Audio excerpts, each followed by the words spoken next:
100 years ago, in October 1917, a revolution in Russia changed the world forever.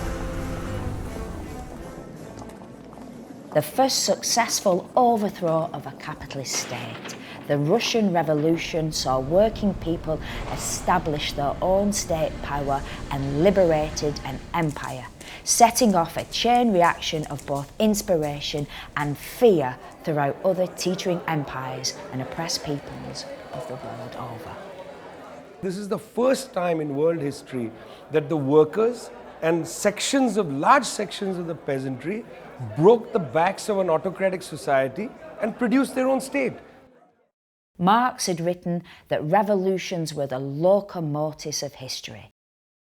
The October Revolution was, and still is, seen as a threat to the established world order and therefore subject to systematic misrepresentation. Let us start with Tsarist Russia, a realm buckling under the weight of its own contradictions. Russia was a vast empire, a sprawling prison house of nations. Yet at the same time, Russia itself was colonised by the external capital of Britain, France, and the emerging USA. With a third of its industry owned from overseas. This made its bourgeoisie dependent on the Tsar and dependent on foreign capital. A parasitic bourgeoisie. And that was why Lenin described it in the circumstances of the First World War, a war caused by imperialism, as the weakest link in the chain of imperialism. Although only one generation away from serfdom, its massive cities already contained the biggest and most up-to-date factories in Europe. The average size in Petrograd was 500 workers. These were the biggest in Europe, with a concentration in the two capital cities of Moscow and Petrograd, right next to the seats of state power. Something like 3.5 million industrial workers. But the industrialisation of Russia was not reflected in her power structures or governance. Tsarist Russia was still very much a bloody and autocratic regime with no parliament or constitutional methods by which Tsarist power could be challenged.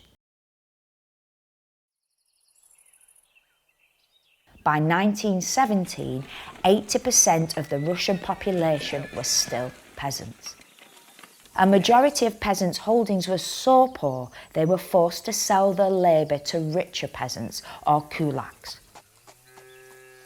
It was a dispossessed peasantry who had been forced, and increasingly forced, into impoverishment by those who owned the land at the time of the end of serfdom. So that, over the following 50 years up to 1914, peasant plots became smaller by a third. They couldn't feed the families went to the towns, and in the war went into the army.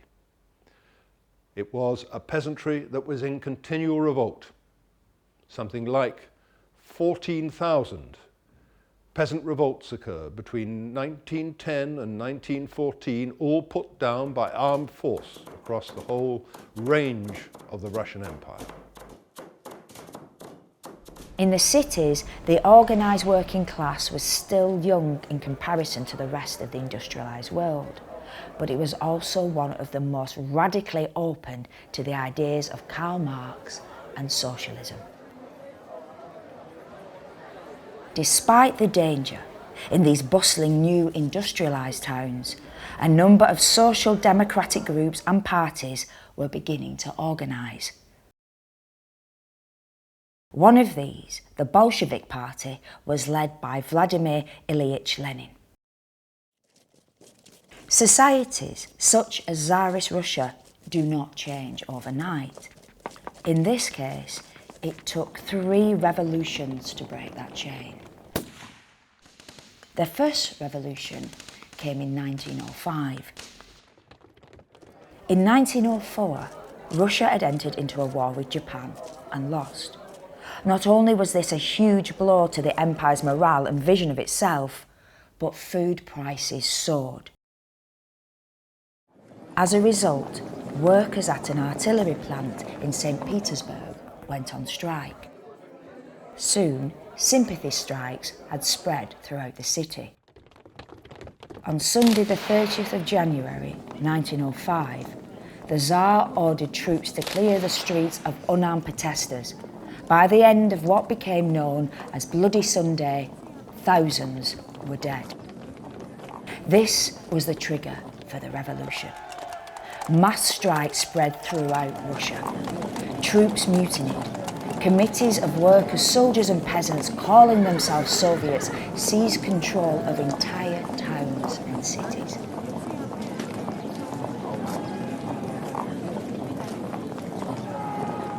In the great port city of Odessa, the crew of battleship Potemkin shelled the Tsarist headquarters there.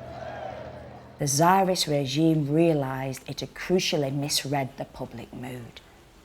In an attempt to appease and to win back some sense of legitimacy, they sought to compromise with the liberal middle class and employers by offering to establish a constitution and a parliament known as the Duma. Thousands were arrested and exiled to Siberia, and the Bolsheviks were forced underground.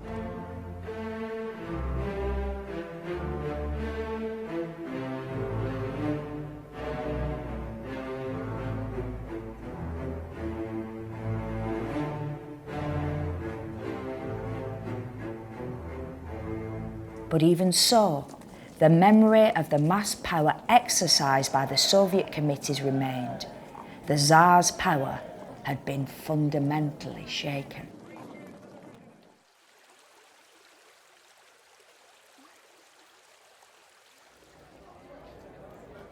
The second revolution came in February 1917. By this time, Tsarist Russia was bitterly engaged in the First World War, allied with Britain and France. The demand for munitions had doubled the size of the industrial labour force in the capital, and with the increase in the number of workers, organisation among the proletariat also grew. Already before the war, trade union organisation had started to revive. In 1912, 300,000 had struck in solidarity with the massacred miners in the Lena goldfields. The Great War brought death, disease and starvation to Russia. At the same time, the demand for materials to continue this war strengthened the hand of the organised working class day by day. By 1917, 2 million soldiers had died and almost as many civilians, many from starvation. The only political organisation opposing the war was the Bolshevik Party. The Bolsheviks were committed to withdrawing Russia from World War I, which they called a bloody, senseless, imperialist sacrifice. And that's something that also helped to win over the peasantry because they formed the bulk of the conscript army. Much like the 1905 revolution, the second revolution was sparked by a demonstration against the collapse of food supplies in the capital. But this time, the horrors of World War and the growing size and consciousness of the working class had fundamentally shifted something in Russian society. One result was that by 1917, a vast number of women were working in factories, replacing conscripted men. Even before the war, Lenin's Bolshevik Party had actively supported campaigning and agitation among the female workforce, a revolutionary effort led by women such as Krupskaya and Kollontai.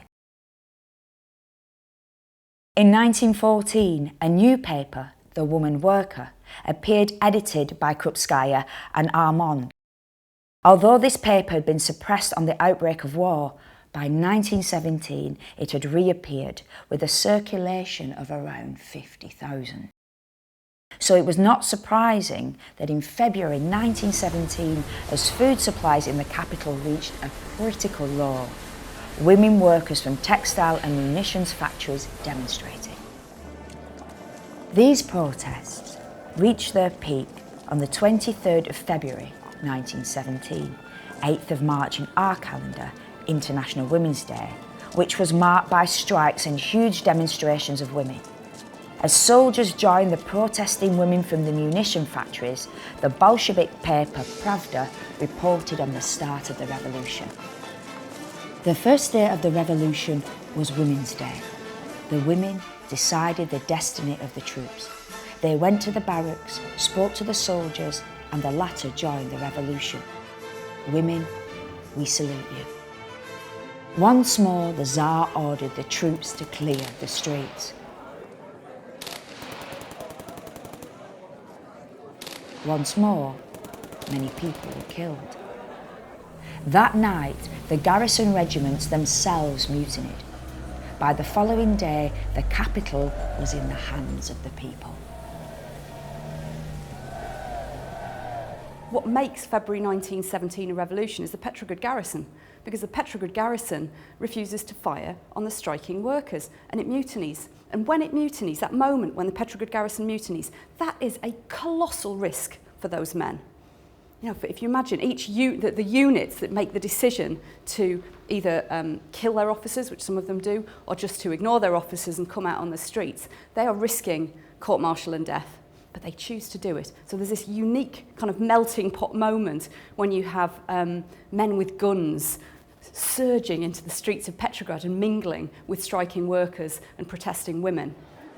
The result was the overthrow of the Tsar and the establishment of a bourgeois provisional government under the leadership of Prince Lvov and later Kerensky. It was a revolution led by the socialist revolutionaries and the Mensheviks, but because of their policies, once they had power, they simply handed it over to the provisional government. And what was that government? It was not a democratic government. It was simply the ministers appointed by the Tsar when he abdicated. When the dust from the February Revolution cleared, the result of all this was a situation which Lenin referred to as dual power. On the one hand, the unelected provisional government ruled Russia from the Duma, but at grassroots level, the re-emergence of elected Soviets of workers and soldiers exercised an increasingly important influence on the daily lives of the Russian people. And the strikes and the protests that took place earlier in 1917 were largely successful in that factory owners gave in and acceded to demands, improved wages, brought in an 8-hour working day. But this happens in the context of economic collapse. So where we have inflation that's running out of control, where the money that you have in your hand doesn't buy you what it bought you before. This is how Lenin described dual power. In what does this dual power consist?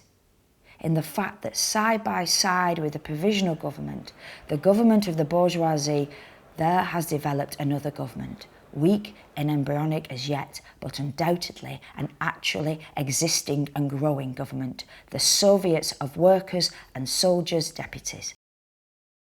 Britain and France poured in money to sustain the provisional government, and they, in turn, committed to continuing with military engagement. The right-wing Menshevik Social Democrats continued to support the war. So did the party representing the peasantry and led by the larger commercial farmers, the socialist revolutionaries. One of the key things the Bolsheviks realized by April, May and June of 1917 is that the February Revolution of 1917 had already become hollow. In other words, the government of Alexander Kerensky was willing to capitulate to imperialism. This meant that it had already been defeated. There was already a putsch against the February Revolution, and that putsch was conducted by imperialism, by world bankers and others. What the Bolsheviks did was create a mass movement through the spring and summer of 1917 to seek peace to seek land for the peasants and to end the economic impoverishment of the people, bread. By September, they had formed an alliance with the left socialist revolutionaries. By the beginning of October, they had a majority in all the Soviets up and down the land. And the slogan of the Bolsheviks was power, all power to the Soviets, all power to the only democratic bodies that existed. Then, in April, Lenin returned from exile in Finland to lead the Bolsheviks. He returned in disguise to Petrograd on a sealed train through German enemy territory.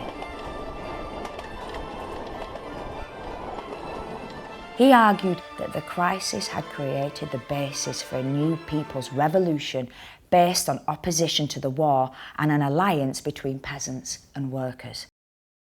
2 days later, the Petrograd Soviet voted to create a military revolutionary committee in preparation for an armed uprising.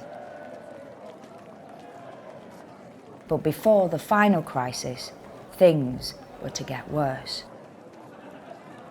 In July, the provisional government, seeking to halt the rising influence of the Bolsheviks, was persuaded by their allies, the British and French, to launch a new military offensive. The Russian offensive was a disaster. The army was forced to retreat from the German advance and losses mounted. Soldiers began mutinying in protest at their appalling conditions and calamitous leadership. Quite simply, the Russian officers lost control of their army as increasing numbers refused to move to the front lines or simply deserted. More and more soldiers joined the Soviets, demanding peace with increasing confidence. And it was to the Bolsheviks that they turned, the only party that promised peace negotiations. Soon, the Bolsheviks had majority support amongst the soldiers. A machine gun regiment refused to be dispatched to the front lines, sparking a protest during which workers and soldiers in Petrograd staged armed demonstrations calling for the provisional government to step down. In response to the demonstrations, the provisional government announced a crackdown on the Bolsheviks. The newspaper Pravda was banned and many people were attacked or arrested by those troops still loyal to the government. Lenin and other leaders were once more forced into exile as Kerensky became Prime Minister and continued his misguided participation in the war. In August, Kerensky convened a state assembly of landowners and industrialists and gave military command to Kornilov to rally the Tsarist officer corps behind the government. Kerensky had now become identified with the power of the landlords and industrialists. The popular mood was such that virtually everyone now described themselves as socialist, as support gathered for a transfer of power. In the Soviets, the Mensheviks began to lose power. Many of their more radical members joined the Bolsheviks. The socialist revolutionaries split. On the 31st of August, the Petrograd Soviet adopted a Bolshevik motion calling for the formation of a Soviet government and ending of dual power. The split within the peasant-based socialist revolutionaries had given the Bolshevik Party a majority within virtually all Soviets. As people rallied around their slogan, calling for peace, bread and land, Kerensky gave in to increasing pressure from the nobility and industrialists and took decisive action against the Bolsheviks. Fearing that the Bolshevik Military Revolutionary Committee was preparing for armed insurrection, Kerensky once more ordered the arrest of its members and the suppression of the Bolshevik daily papers. Most army units refused to obey government orders. The following day, a blank shot from the cruiser Aurora signalled the storming of the Winter Palace. Crowds of Red Guards and insurgents surrounded the palace and secured entry, leading to the surrender of the remaining government officials.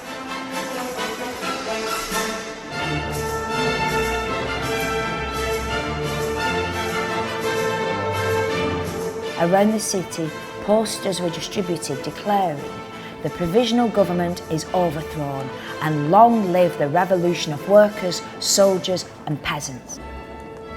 On the 26th of October 1917, the Second All-Russian Congress of Soviets met and handed over power to the Soviet Council of People's Commissars.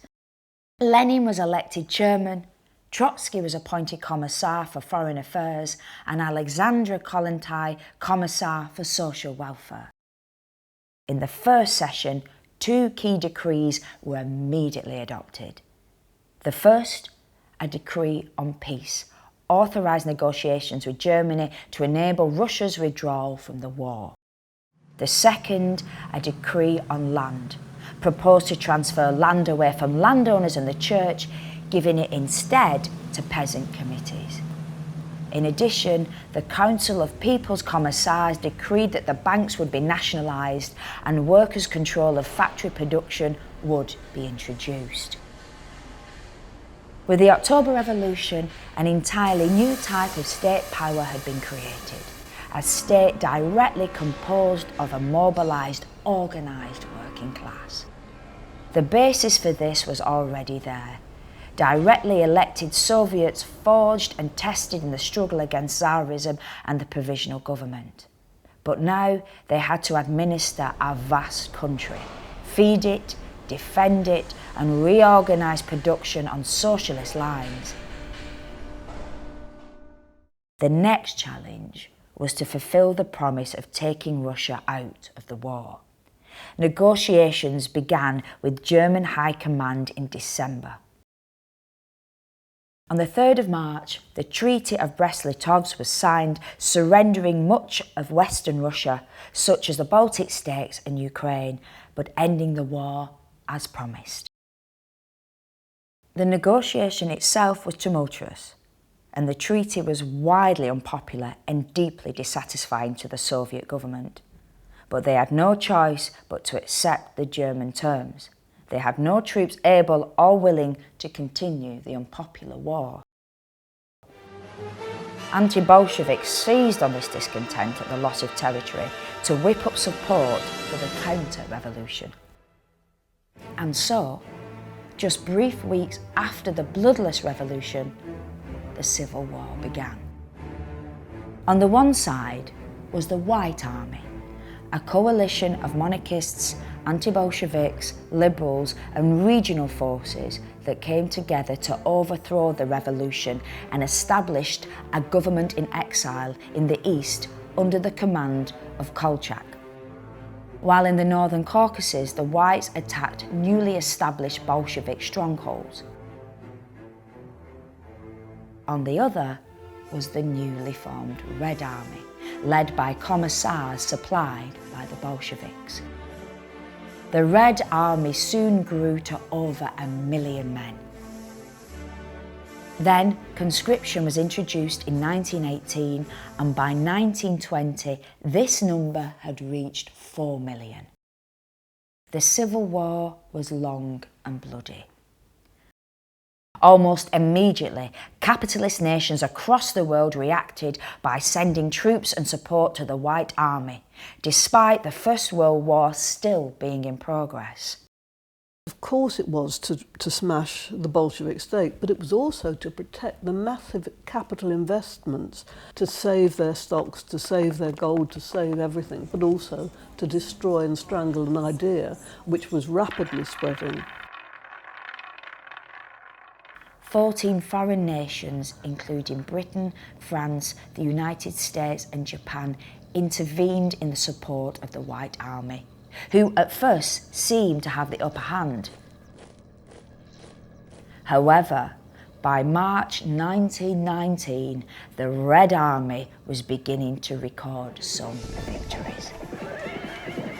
They had defeated Kolchak's forces in the east, but the White Army, commanded by General Denikin, captured most of the south and Ukraine, where he carried out anti-Semitic pogroms linking Jews to the evils of communism. Denikin then proceeded to push northwards, assisted by Estonian forces. In October 1919, his army reached the outskirts of Petrograd. But the Red Army managed to repel these attacks. The French contributed an army of 60,000. Between them, Britain and France contributed 400 aircraft, most of them bombers, heavy tanks, guns. This was the nature of the intervention. All the developments of industrial warfare created during the First World War were thrown against the revolution, including, by the British, poison gas, which was dropped on civilian settlements that were pro-Bolshevik. The Civil War devastated entire Russian cities and their industrial infrastructure was destroyed. At one point, over 3/4 of the country had been temporarily occupied by White Guard forces. Millions died through disease, starvation, or summary execution. The war demanded an economy geared to military needs, known as war communism. Decision-making had to be centralised, with often unpopular measures taken, which some saw as a retreat from the ideals of the October Revolution. This was imperialism's revenge. Britain, assisted by American troops, occupied Murmansk and Archangel in the north, and together proceeded southwards toward the Caucasus region where White armies had a stronghold. The wars of intervention were very unpopular. The British role was very unpopular, primarily because soldiers who had fought in the war were then instructed to go to Murmansk and Archangel to fight against the Russians, and many of them refused to do it. There were soldier strikes. British War Minister Winston Churchill was upfront about his intent. He said it was his intention to strangle Bolshevism at birth. Churchill was absolutely obsessed with defeating Bolsheviks, but Churchill had been obsessed over the years with the French Revolution, and he had said to Lloyd George some years before, who are your favourite historical figures? And I think Lloyd George had said Abraham Lincoln and Robespierre. Churchill nearly fell out his seat and said, but Robespierre cut off the heads of aristocrats. And Lloyd George said, yes, yes, Winston. And of course, Winston was the grandson of the Duke of Marlborough. Besides the troops themselves, thousands of tons of supplies and equipment were sent to the White Army, originating mainly from Britain. When the White armies were eventually defeated and their remnants were finally evacuated from the Crimea in 1920 to 21, British warships stood guard. In Britain, it was the TUC's threat of a general strike that had finally stopped a further wave of military intervention on behalf of the White Army. In some countries, such as Hungary and Germany, the revolutionary possibilities inspired by the Russian Revolution took even further root, although with limited success. In 1918, Germany had its own short-lived revolution. Much in the same way as Russia a year earlier, the country was in turmoil, with strikes, mutinies and uprisings taking place in almost all the country's major cities. There was a mutiny of the Navy soldiers, of the sailors in Kiel. They were not ready to be sent out against the British Navy. They didn't go. They were backed up by the workers in Kiel, and that sparked so to say, the revolution in the whole of the German Reich. Inspired by the Russian Revolution, the Spartacus League formed workers' and soldiers' councils led by Rosa Luxemburg and Karl Liebknecht in opposition to the right-wing Social Democratic Republic.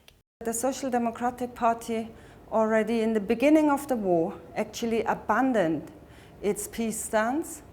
It even voted in the parliament to allow the Kaiser to acquire credits for war, and all the Socialist Democratic faction voted for it except for one person, that was Karl Liebknecht.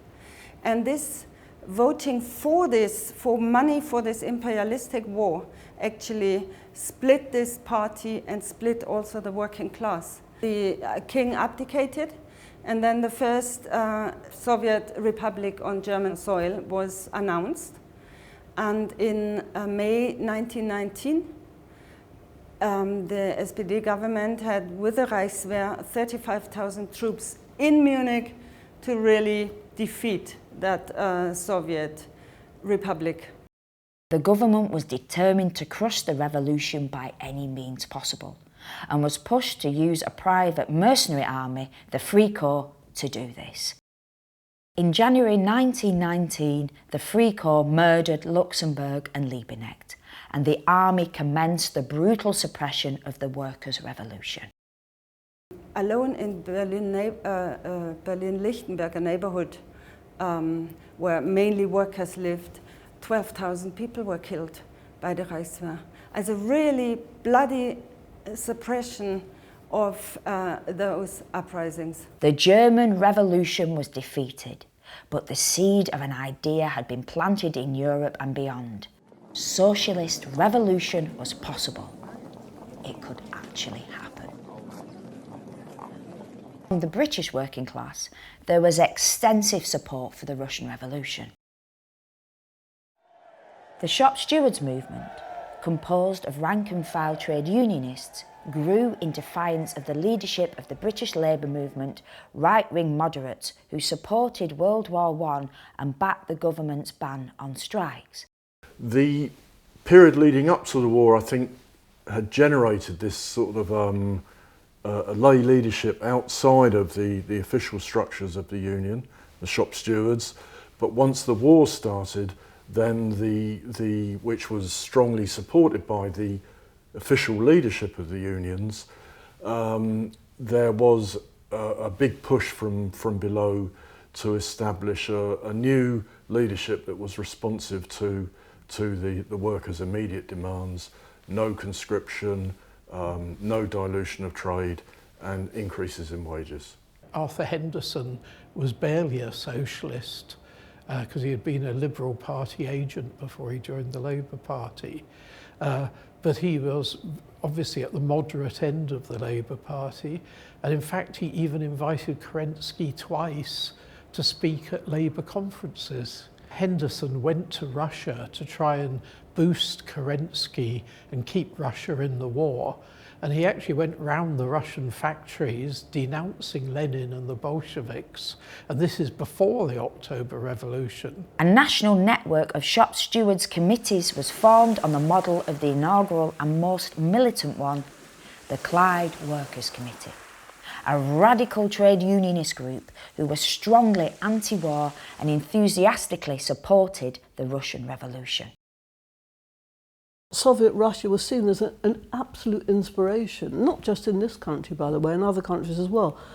In fact, there was a huge demonstration in Glasgow in St George's Square, and one of the leaders of the Clyde Workers' Committee, Willie Gallagher, said, "We were having a strike when we should have been having a revolution." And it's a very telling phrase. Due to this growing grassroots radicalism within the trade union movement, Britain in 1919 witnessed the broadest and most serious strike wave to date. Revolution, socialism up until then had either been a disappointment, as led by some aspects of the Labour Party and the official leadership, or had remained an aspiration.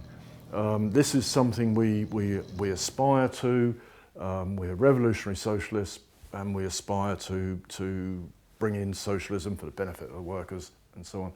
But there'd been no real examples.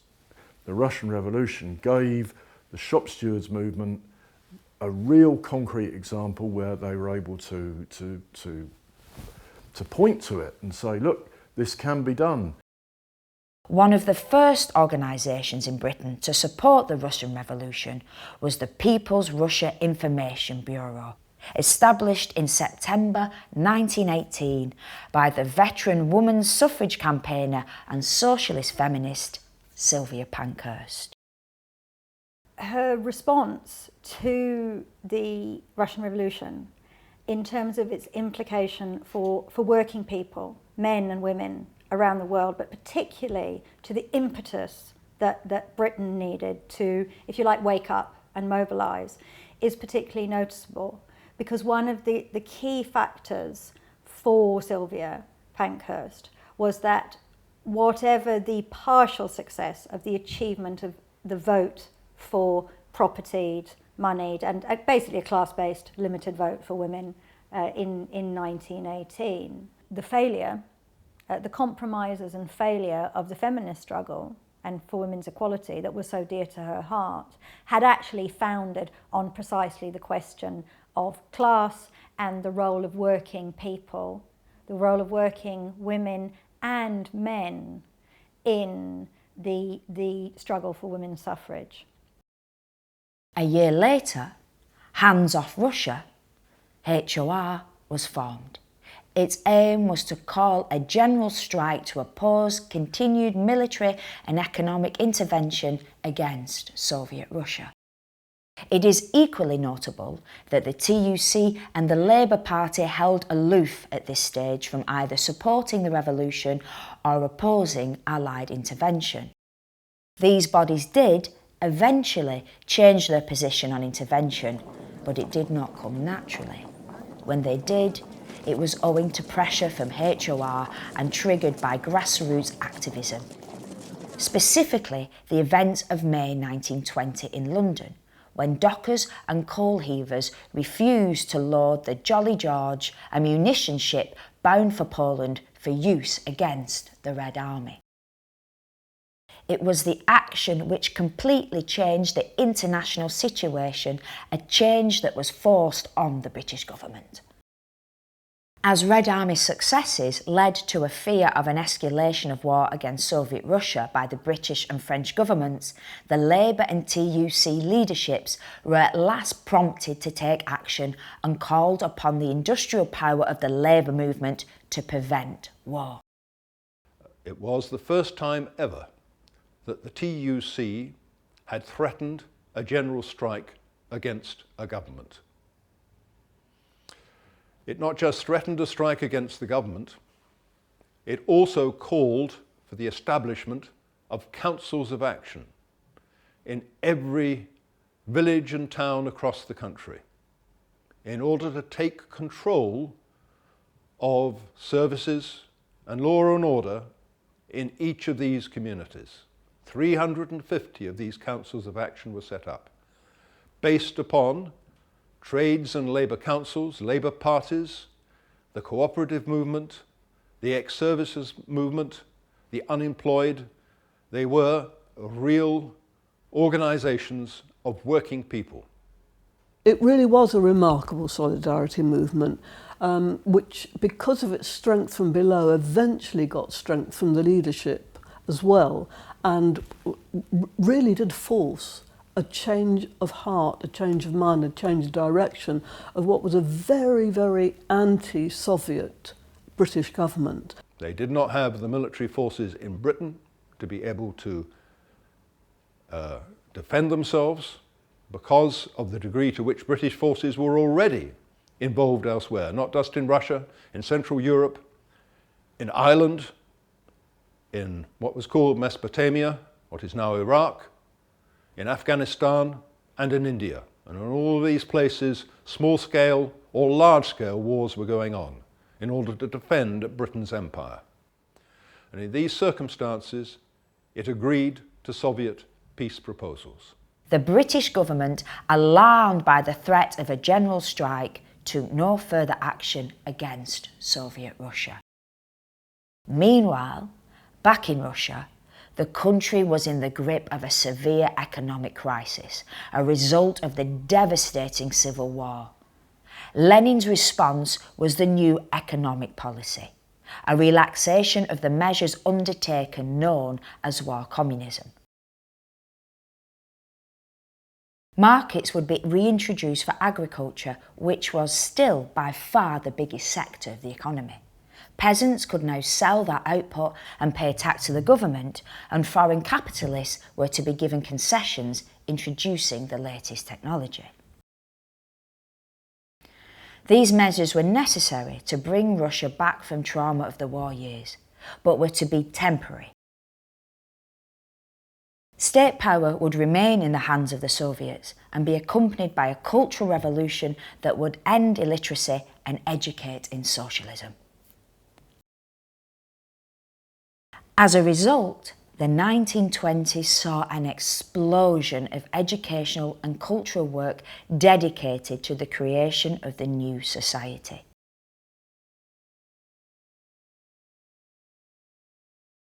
Soviet art and culture became the most avant-garde in the world, and this cultural revolution was accompanied by a transformation in popular art, film, music, literature, and the social sciences. One of the first decrees is that the arts should be free, freedom of expression and pluralist policies. So you get, the academic artists are still there, they don't get sent down the salt mines, you know, but the avant-garde begins to play a much stronger role. For example, Kandinsky, the Russian, very famous Russian abstract artist, he and Rodchenko went around the country. They built up a collection of art. They founded 22 new museums. They went out into the provinces, took modernity out into the provinces. So that's really tied to state patronage. There was a strong state patronage for the arts. For the first time in history, really, this was a state that was giving its artists complete freedom and supporting them. So there was massive amount of pioneering and creative experimentation going on, not just in film, everywhere else, but in film particularly. And so each of these artists found their own way, and they were different ways of looking at reality and different ways of trying to put across a revolutionary message. They understood, Lenin and Lunacharsky understood that these were very powerful weapons for educating, agitating and propagating the ideas of socialism to a society that was 80% illiterate. Peasants were illiterate. There were terrible communications, there was poverty, mass illiteracy, and they needed to communicate the new revolutionary ideas to this population. And amazingly, the Bolsheviks saw that film would be the key to this new communication, which is also in itself amazing when you think that film at that time, it was mainly escapism, it was comedy or romance, but they had the vision to see that there was a potential there. As artists redefined the social role of art to serve workers rather than aristocrats, so they forged new kinds and forms of art. Rejecting bourgeois art as individualist, self-indulgent commodities, agitprop artists involved workers in collectivist city pageants and actions to actively agitate, educate and propagate socialism. And they decorated trains with inspiring slogans and vivid imagery to take theatre, film, books and literacy campaigns to the countryside. You had one major group under a group called Prolet Cult, Proletarian Culture, which also applied to film, literature, etc. and visual art. And they wanted to involve the proletariat and not to be condescending and see themselves as above the proletariat. And a lot of what they did was ephemeral, break down the idea of the artist as some kind of, genius in an attic, in an ivory tower.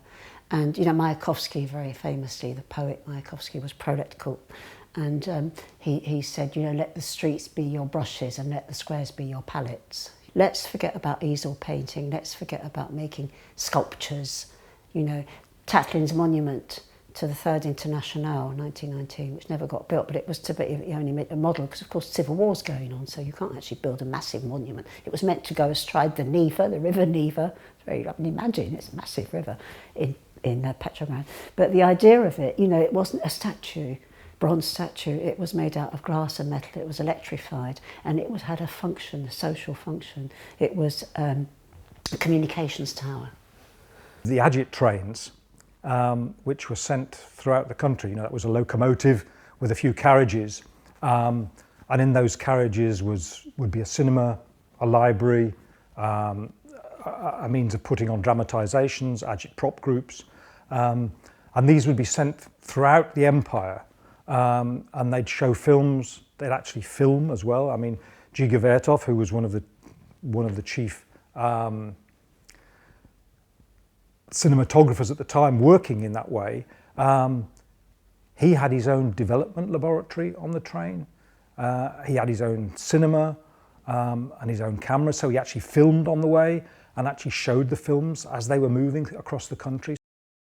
On these trains, they also had what they called a complaints office, where individuals could go and complain about what they saw as injustice or government inactivity or government interference, whatever. And yeah, he would film those sort of things and then, as you say, go back and show what was happening, so that, you know, it would show that they were being taken seriously. And these films would also be taken back to government or government ministers or administrative officials so that they could see as well what was happening.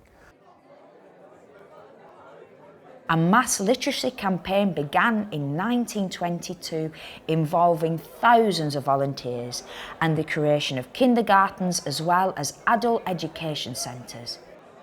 Who illustrated the manuals, the literacy manuals? It was the artists. They simplified the typography, they simplified the Russian alphabet. Old Russian was very fussy and deliberately, you know, sort of elitist, if you like, you know.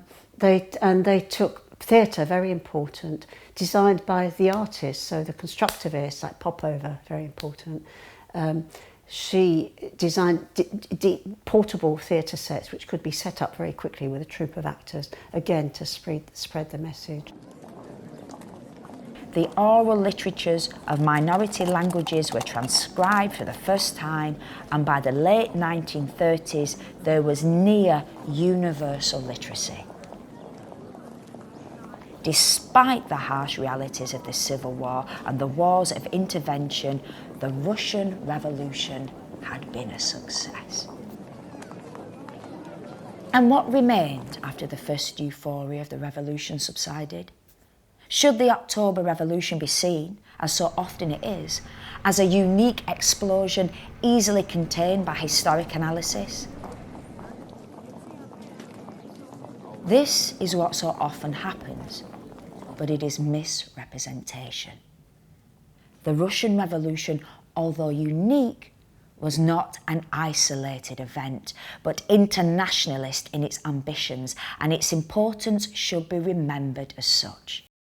The fact that the peasantry was able to conduct a major revolution was of immense significance. I mean, it meant that people who had been brutalized by colonialism, brutalized by capitalism, had the capacity to lift themselves up, lift up their own heads, lift up their eyes, look directly at their oppressors and exploiters and say, get out of the chair. I mean, that is the profundity of 1917. The success of the worker state against this huge international coalition against a fledgling worker state, that inspired the people of India. And the message of the Russian Revolution against colonialism was a very, very powerful message. And at that time, it gave rise to workers' trade unions, gave rise to workers' struggles, and very soon after the Russian Revolution, the Indian Communist Party was formed. The formation of communist parties in all these countries, from South Africa through to China, gave a leadership and a coherence to these movements that enabled them over the following generation, in some cases to achieve independence and liberation, and in other cases to create mass movements.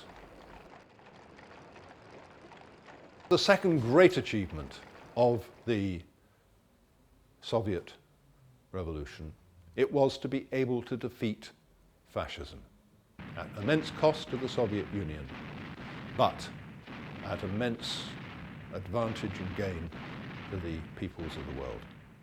The Soviet Union began industrializing and building its military machine up in approximately 1927, after years and years of invasions from abroad. And within 14 years, they built a machine that ripped the guts out of the Nazi army, as Churchill said. But we don't always realize, but they knew, that it wasn't the German army, even though that was the best developed in Europe. It had behind it the weight and might of the industry of all the occupied countries of Europe, from the Channel to the Soviet borders. Half the lorries in the German army were built peacefully in occupied France. The Czech Skoda works, military works, were at the Nazi disposal. And so it was right across. They faced the whole might outside of the United States and Britain of the industrial might of capitalism. If they fought the Nazis the way they did, it is because they believed in that ideology of socialism. It wasn't the fake nationalism of Hitler. It demonstrated that a socialist society, whatever the imperfections of Soviet society, whatever the crimes might have been committed at some time or other, that socialist society was able to deliver for working people, even in the adverse circumstances of a country that had been attacked for 3 years immediately after the revolution and then had to encounter another ferocious attack just 15 years later. Nonetheless, it was able to develop universal literacy, a cultural revolution. It was able to develop full employment. It was able to create the most equal distribution of income that the world has seen up to the present. Free education from school at the primary level up to the university, that there was universal nursery care, that there was a universal health service, there were adequate pensions, and that food and rents and housing were all, and transport, heavily subsidized. For the first time in history of mankind, there appeared a society in which a person was not dominating over another person, where equality and friendship and brotherhood was not a slogan, but something which was materialized in the practices of the Soviet state, of the Soviet power.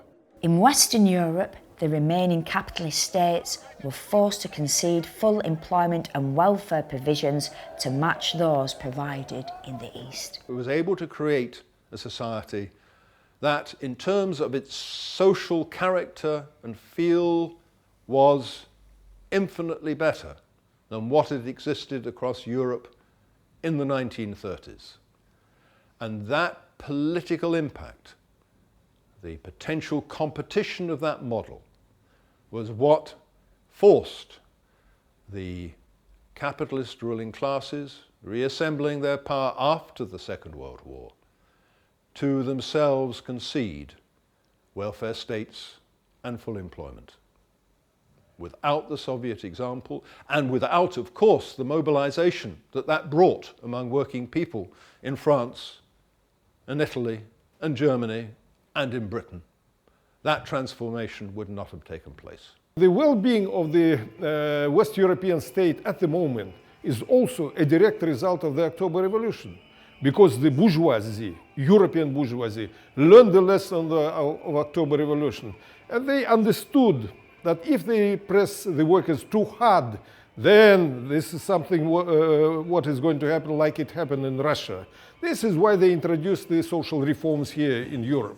And this is why after the demise of the Soviet Union, after the destruction of the Soviet Union, the social conditions became worse. The creation of the world's first socialist country as a result of the October Revolution transformed the balance of world forces permanently. and was the inspiration behind many other socialist revolutions and movements, from the Cuban Revolution through to the resistance which finally brought about the end of apartheid in South Africa. It's very unlikely that I think that the ANC would have survived in exile without the support of the Soviet Union. It's definitely the biggest source of support for the South African liberation movement, and it took all sorts of forms. It was economic, diplomatic, educational, military, health support. It was very wide-ranging support. Patrice Lumumba University, Lenin School, political Lenin School in Moscow, military establishments, universities, vocational technical schools in Russia, so thousands of South Africans were trained to various professions, even before the end of apartheid. And of course, we helped them a lot in supplying weapons and training the military cadres of Umkhonto we Sizwe, of the military wing of the African National Congress. Yes, we did that, and that was a noble thing, and I'm proud that I was involved in that.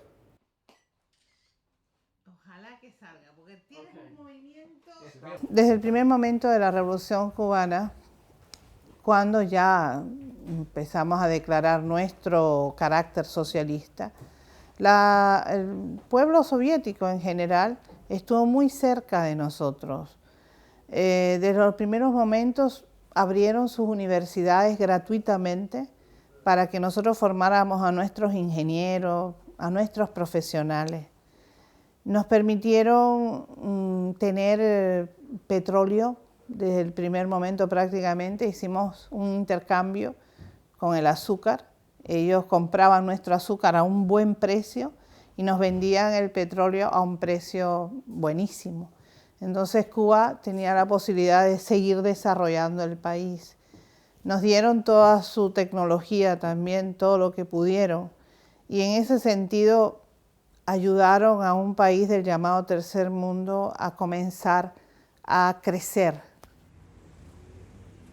Through the inspiration and practical economic military support of Soviet Russia, new socialist countries came into being in Eastern Europe, China, Vietnam, and across South America.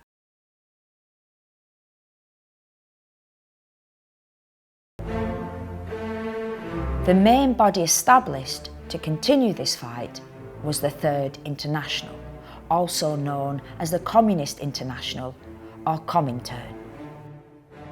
Its purpose was to assemble revolutionary movements worldwide that could work together to hasten the victory of international socialism and the dismantling of capitalism.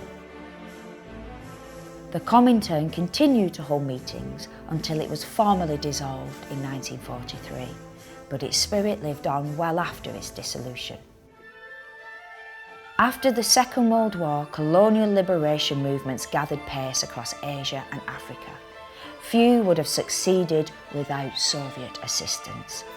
The fact that imperialism's colonial form more or less entirely collapsed after the Second World War could not have happened without the Soviet Union. As I said, the Chinese Revolution had the most a profound debt to the Russian Revolution, but so too did independence in India, the Middle East, Africa, and that's only, as it were, the half of it. If you look at things like the civil rights struggle in the USA, even a man walking on the moon.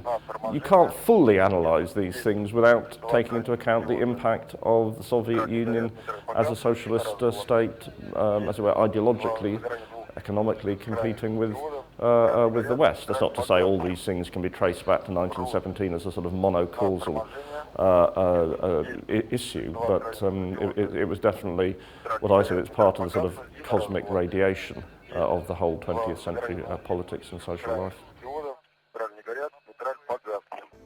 This is the real record of the 1917 October Revolution, a practical ideal of liberation which continues to inspire to this day.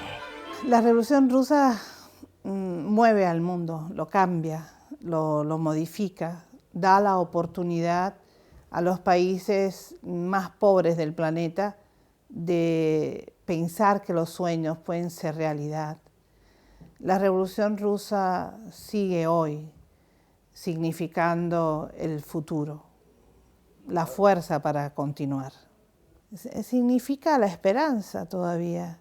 A pesar de que la Unión Soviética desapareció, esa epopeya queda marcada en la historia y no se olvida nunca, está ahí.